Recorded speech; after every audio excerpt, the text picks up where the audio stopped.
చాలామంది చాలా చెప్తారు, అన్నీ మనం వినకూడదు, గుర్తుపెట్టుకోండి. చాలామంది చాలా చెప్తారు, నీకంటూ ఒక మైండ్ లేదా, నీకంటూ ఒక ఆలోచన లేదా, ప్రతి ఒక్కడు చెప్పేసే మాట వినేసేసి. నేను ఇంకొక మాట చెప్పనా, కొంతమంది అంటారు వాళ్ళు చెప్పారండి అందుకే విన్నాను, వీళ్ళు చెప్పారండి అందుకే విన్నాను. కాదు, వాళ్ళకి ఇష్టం లేకుండా వింటాడండి? వాడికి ఇష్టం లేకుండా చేస్తాడా?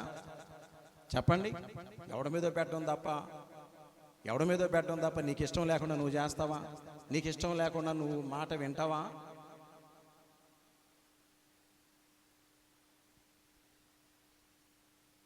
ఎట్టి పరిస్థితులలో కూడా గమనించండి, ఒక్కోసారి మనల్ని మోసం చేస్తారు మనుష్యులు. చెప్పేది ఒకటి, చేసేది ఒకటి. చెప్పేది ఒకటి చెప్తారు, జరుగుతున్నది మరొకటి జరుగుతుంది. రాజుగారి దగ్గర వాళ్ళు దొంగ వ్యవహారం చేశారు. మామూలుగా అయితే ఏ మనిషి ఎవరికి మనవి చేయకూడదు అన్నారు తప్ప, అయ్యా దానియేలు గారు ఎట చేస్తున్నాడు,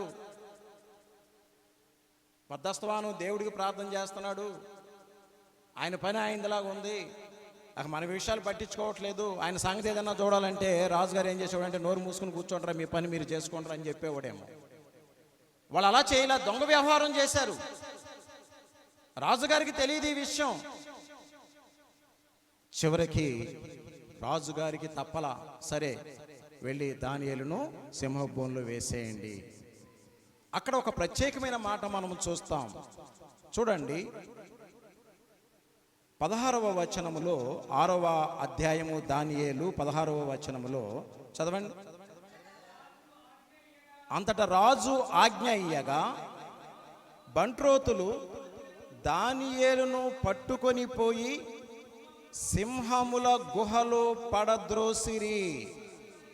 పడద్రోయగా రాజు, ఇక్కడ విషయం మనం గమనించాలి.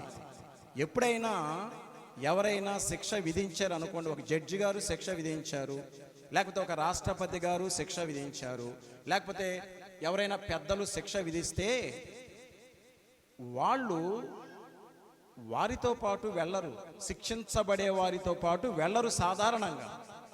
ఇక్కడ ఆ సింహపు గుహలో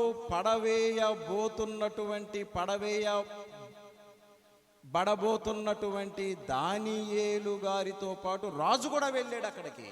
దేవునికి స్తోత్రం చెప్పండి, హల్లెలూయా. నీవు నిజంగా దేవునికి ప్రార్థన చేస్తే నీతో పాటు నీ దేవుడు వస్తాడు. నీ దేవుడు వచ్చాడంటే అందరూ